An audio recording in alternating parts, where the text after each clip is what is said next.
Assalamu alaikum and good evening, dear viewers. Welcome to a brand new episode of Harmony of Life, the show that tries to bring out the positives in our society and shed light on the negatives through the topics and the reports that we offer, trying to shed light on those things that we should be avoiding, the rights and the wrongs in our society.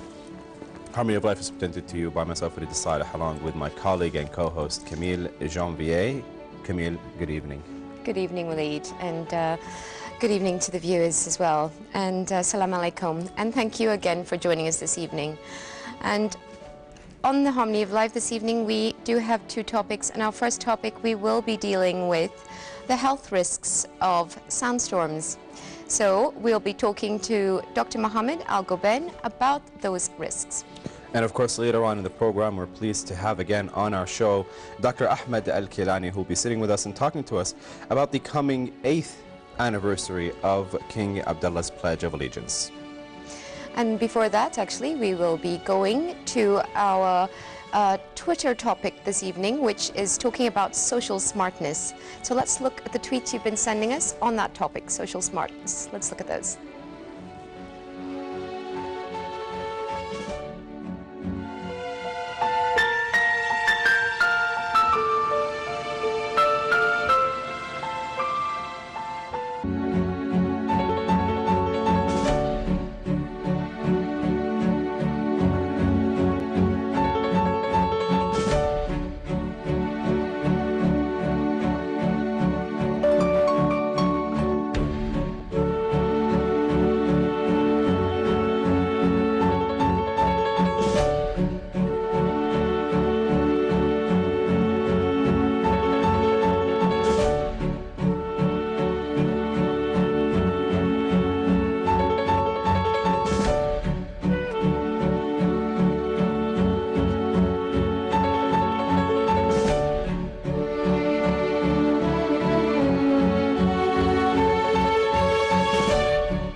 And welcome back, dear viewers. Those were the tweets that we have compiled on our topic, which is social smartness. And I like that topic, actually. The things that we, the social okay, I'm off to a bad introduction. The social interactions that we have on the day-to-day basis, and we take them for granted, is actually a science when you master it and you know what it is that you're doing. Now, social smartness, also known as social intelligence, according to the original definition of Edward Thorndike, is the ability to understand and manage men and women, boys and girls, to act wisely in human relations. It is equivalent to interpersonal intelligence, one of the types of intelligences identified in Howard Gardner's theory of multiple intelligences and closely related to the theory of mind. Some authors have restricted the definition to deal only with the knowledge of social situations, perhaps more properly called social cognition or social marketing intelligence, as it pertains to trending socio-psychological advertising and marketing strategies and tactics.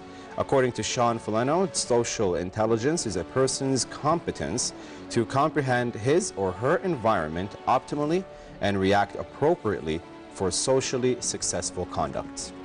And that's what I have on social smartness or social intelligence. Well, I have this on social intelligence or social smartness. Social intelligence describes the capacity to effectively navigate and negotiate complex social relationships and environments. Psychologists and professors believe it is social intelligence, or the richness of our qualitative life, rather than our quantitative intelligence, that truly makes humans what they are. For example, what is it like to be a human being living at the center of the conscious present, surrounded by smells and tastes and feelings, and the sense of being an extraordinary metaphysical entity with properties which hardly seem to belong to the physical world? Social scientist Ross Honeywell believes social intelligence is an aggregated measure of self and social awareness, evolved social beliefs and attitudes, and a capacity and appetite to manage complex change of environment, etc. A person with a high social intelligence quotient, SQ, is no better or worse than someone with a low SQ. They just have different attitudes, hopes, interests, and desires. So what do you make of it, Waleed? Well, I make that it's actually something that it comes pretty much second nature to most people, and people who really master it and are people who we say are social. They are always capable of being well, I wouldn't say the center of attention, but they take it well, and they know how to react with people, and they know how to keep a positive attitude among their peers, their neighbors at work. So it's something that we acquire throughout our day-to-day lives, I believe, and I mean, reading it really made me realize that it's actually a science. It's actually something that I'm actually really looking forward to reading up on it. Yeah, and what I thought interesting as well is the bit at the end. What I read was, you know, that it doesn't matter if someone has like particularly a high IQ or a low IQ. It's not about intelligence. It's you know, because you don't have to be smart to like be socially you know, interact with other people. Yes. You meet people through all walks of life and different professions of life, and they can be like totally the social butterfly in any party, in any given situation. It's about taking the stimuli around you, whether it's absolutely when you hear people talk, when you see people do things, when you interacting with people, how you perceive it and how you pretty much react to it. So I don't think it has anything to do with IQ very much so, but not at all. It's just the way you react and the way you perceive things around you. So. Sure, and on the other end, I've met some extremely intelligent people. You know, you've met people from Mensa and very highly intelligent people who are actually very socially uncomfortable in social situations, who are very, very socially shy, actually on the opposite end of the spectrum. So exactly, that is a very good point. So it doesn't really rely on a person's actual intelligence, but it's about how you can react to things around you. Absolutely. But for now, moving away from this topic and going to our first topic of the evening, which is the serious health risks of sandstorms. We're going to go on a report right now, and we're right back to introduce our guest, Dr. Mohammed Al-Ghabain, the consultant pulmonologist for the Department of Medicine at King Abdulaziz Medical City, the National Guard Health Affairs Division. Stay tuned.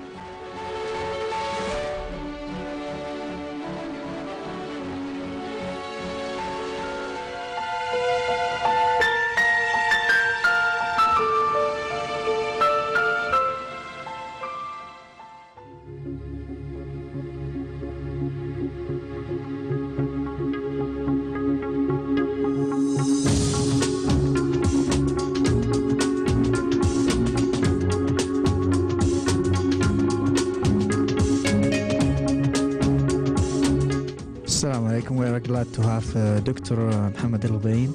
First of all, Doctor, tell us about this conference today, about the relationship between the environment and the asthma. Well, this is a conference or a press conference about a relation between the dust and environment in general. Asthma is coming the occasion of the annual World Asthma Day, which is celebrated on every time of this year by the whole world. So many countries around the world are doing the same celebrations and make this educational campaigns for patients and families and community to educate them about and increase the awareness among the relation between the triggering factors or what makes their asthma or rhinitis sickness or their allergy become uncontrolled because of the environmental factor. We know in Riyadh, for example, in Riyadh city, there is a very high rate of the pollutions, dust, bad weather, and all this make those patients and their family their asthmas become uncontrolled and bad. This will increase the load in the hospital. So it's very important to educate them about how to prevent prevention measures on these occasions. What about your main agenda? What have been discussed here in the conference today? Well, we know there is two side issues of asthma management or allergy management, which is the treatment part and education part. We focus more on education parts because we believe as healthcare workers or professionals that education is more important than treatment itself. Because if you educate the patients and family and communities, you can avoid many of these complications and treatment and the cost in the health sector. So we believe in asthma in general, is education is number one in management of those patients.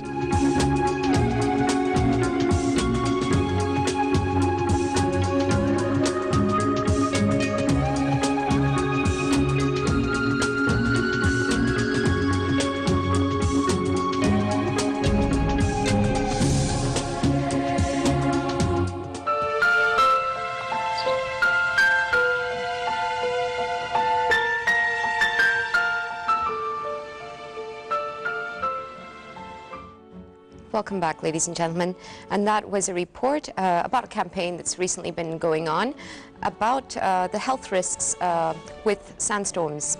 Now with us to talk about it, we have Dr. Mohammed Al-Ghaban, who is a consultant pulmonologist for the Department of Medicine at King Abdulaziz Medical City, National Guard Health Affairs Division. Welcome, Dr. Mohammed. Thank you for being with us this evening. Good evening. Thank you. My pleasure. Thank you very much. So, Dr. Mohammed, first of all, if you could fill us in a little bit about the campaign to raise awareness for the serious health risks associated with sandstorms. Yeah, actually, sandstorm, as we know, is a very common problem in our country or our culture or our society, because we know we are living in a desert area. So sandstorm has become a habit of part of our daily life. So because of this, we need a campaign or public awareness educations about the risk, health risk about sandstorm on the health of our population. That's why this campaign has been launched last week. And then it's going to be continued for next few months, and because we expect that next few months is going to be almost a daily or something or a weekly sandstorm, especially in Riyadh city. I know this is a many serious health risk affect the sandstorm and health system in the acute and also in the long term effect in the human body. So we need to educate our population about risk on their health. And how long was the campaign so far? As a campaign, actually, is no limited time for a campaign. It started last week and is going to continue for at least 2 to 3 months. And it's going to be multiple activities, not on the level of the media, like TV programs, newspapers, and internet website, and also brochures and educations in the malls as well, and also in the hospitals, and like making workshops, programs, and SMS, and a lot of many things in this campaign. So serious? I mean, the campaign is about serious health risks of sandstorms. And anybody who's been living in Riyadh for over a year has experienced a sandstorm. Yeah.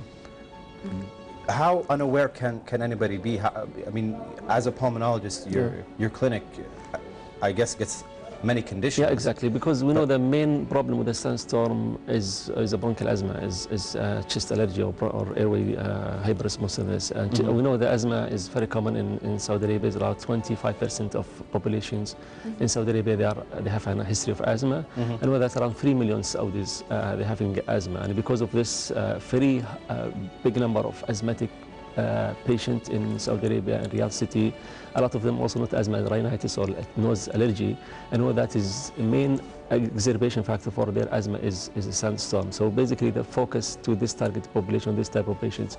And the occasion of why you starting last week or this week the campaign, basically because we know that first week of May is the World Asthma Day, and we know the WHO, World Health Organizations, every year in the first week of May they celebrate annually around the whole world. It's not only Saudi Arabia, it's all countries around the world. This week celebrating on fighting against asthma and how to control asthma and how to manage patients with asthma. We know that millions and millions of people around the world that have an asthma and they have a chest allergy.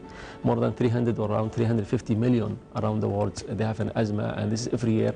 All countries around the world in different levels, and government and non-government organizations, they are making this campaign. So it's a campaign starting with occasionally because come with asthma, and then it's going to continue in the next few months, because we know sandstorm time for Riyadh City, for example, is coming in from April, May, June, July, and probably August and September. And after that, sandstorm is going to be less because of the winter time. So that's why it's coming with this time. All right.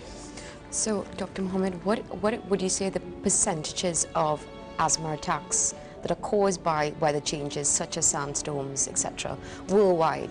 Yeah, worldwide we know that asthma is overall is around 20-25% of Saudi and many countries they have this high prevalence of asthma overall. But the majority of asthma, 90% of asthma patients, they are controlled and they are happy and they are living normal life and they are using their medications and they don't have any problems. There is around 2% of those patients, they have a bad asthma, everyday symptoms, they are never being controlled, they have frequent exacerbations, they are coming to the emergency room almost every night or every week, and many factors, but the main factor, at least for our populations, is the sandstorm factors. We know, like for example, we talk now about sandstorm, we know today and last night started sandstorm in Riyadh, we're still outside the storm is continuing. Yeah. So we know that in the next 24 hours and actually next 48 hours, we are expecting that in the emergency room in Riyadh hospital is going to be crowded with many asthma patients because of this bad weather. Well, okay, so we get a sandstorm. Usually the sandstorm lasts about 2 days. Sandstorms are usually, I mean, the shortest is a day long. So a day to 2 days long. What are the safety precautions that somebody has to do to make sure that, you know? Yeah, we know now with good weather news and all this, we know that the next sandstorm is going to be happening after a few days. So everybody by the news, and we know that everybody's going to be cautious. So it's not like in the past, nobody knows, and suddenly there is a sandstorm and there is no time to take precautions and make all the preparations to. But the most important precautions for general people and especially asthmatic kids and their parents and all this to avoid the sandstorm, to stay at home. Okay, stay at home, don't go outside unnecessarily in the day of the storm. This is the most important thing. If you have to go outside and you have a bad asthma or your chest have a lot of lung problems, you have to use a mask, or you have to go to minimize your exposure to the sandstorm, and there is many other precautions. But the most important thing to stay at home, don't go outside, don't try to go for unnecessary visit outside your home. Stay indoors. Exactly, indoors, yeah. Okay.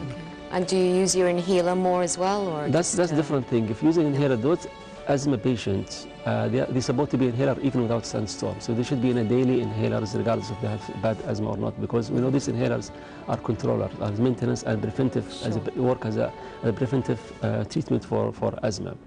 We know not only that, we know that healthy people, they don't have asthma, they have normal lung function.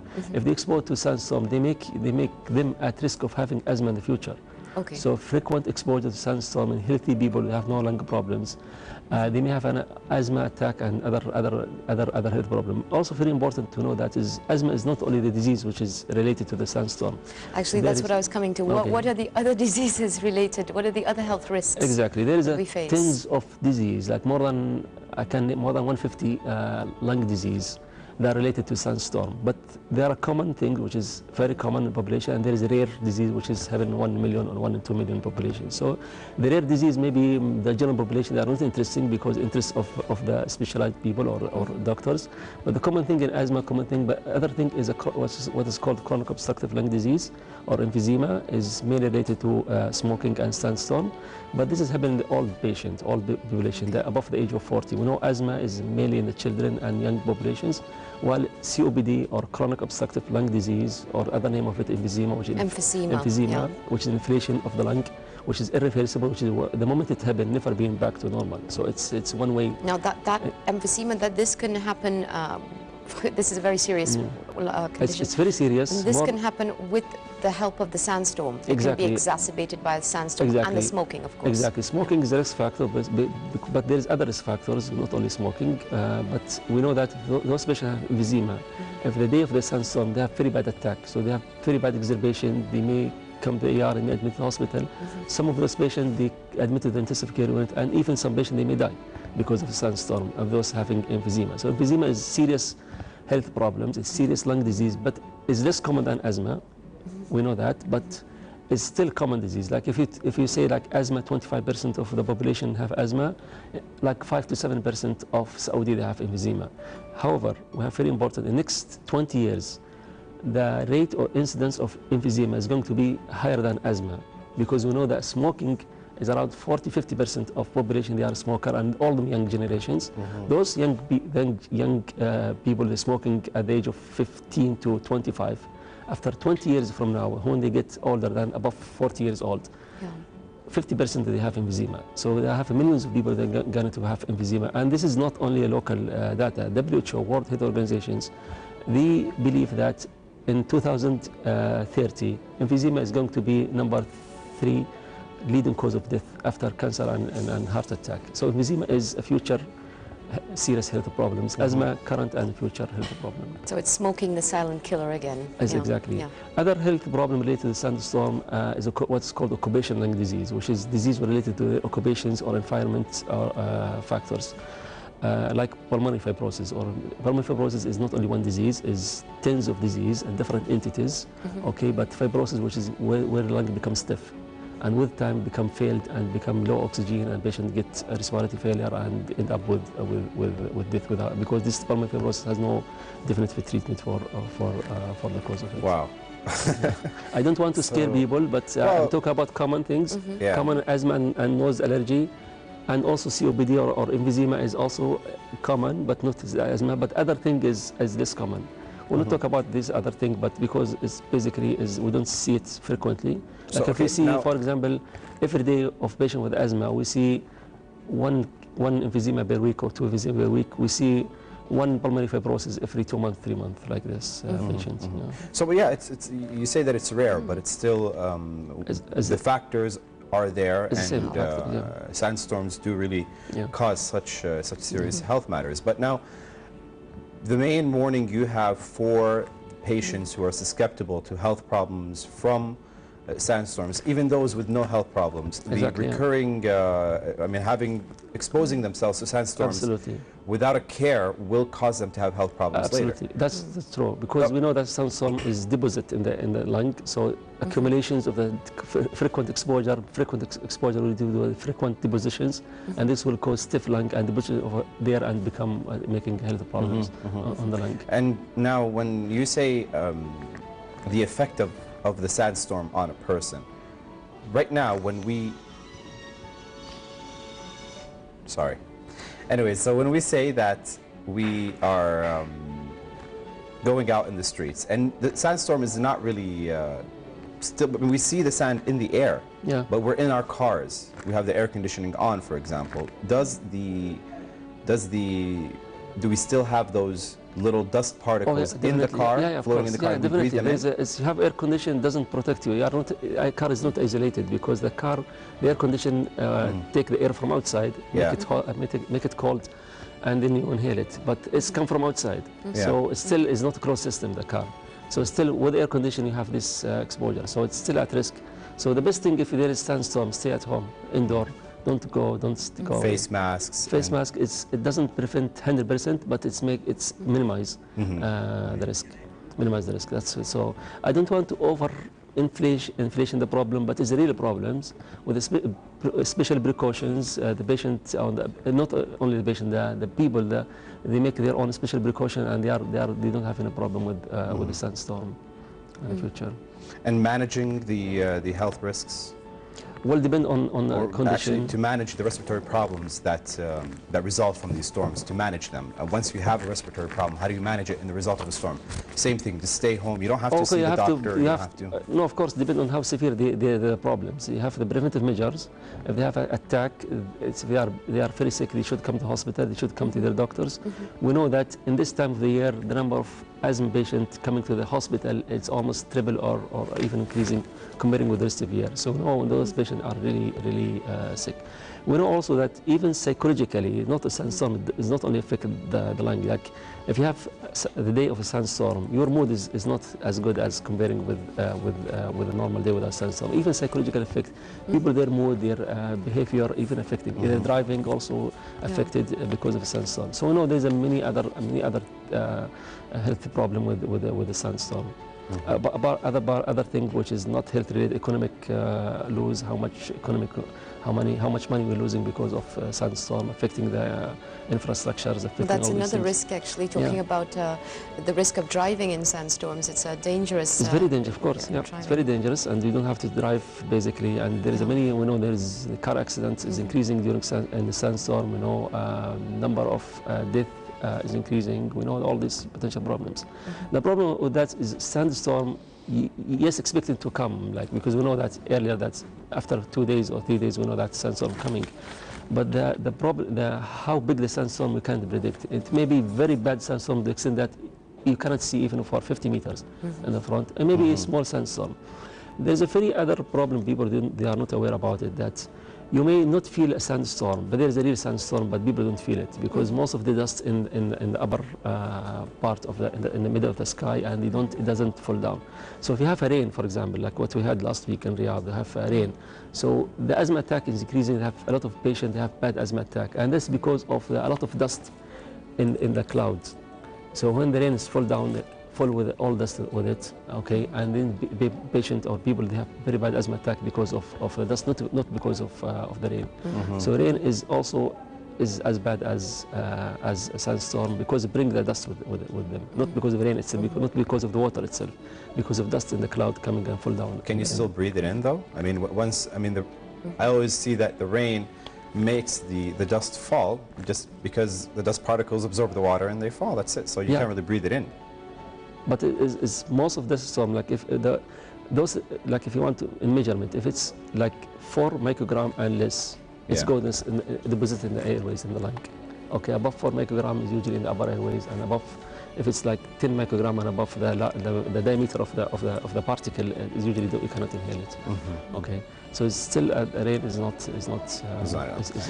Well, Dr. Mohammed Al-Ghubbain, I'd like to thank you very much for shedding light on these serious awareness that we should have during sandstorms. Thank you very much for joining us on the program. Thank you very much. My pleasure. Thanks. Thank you. And that was our guest, Dr. Mohammed Al-Ghubbain, the consultant pulmonologist for the Department of Medicine at King Abdulaziz Medical City at the National Guard Health Affairs Division, talking to us about the serious health risks of sandstorms, how to be careful, and how to avoid the worst in terms of your own health during a sandstorm. We're now going to go and report, and we'll be right back to introduce our second guest for the evening. Stay tuned.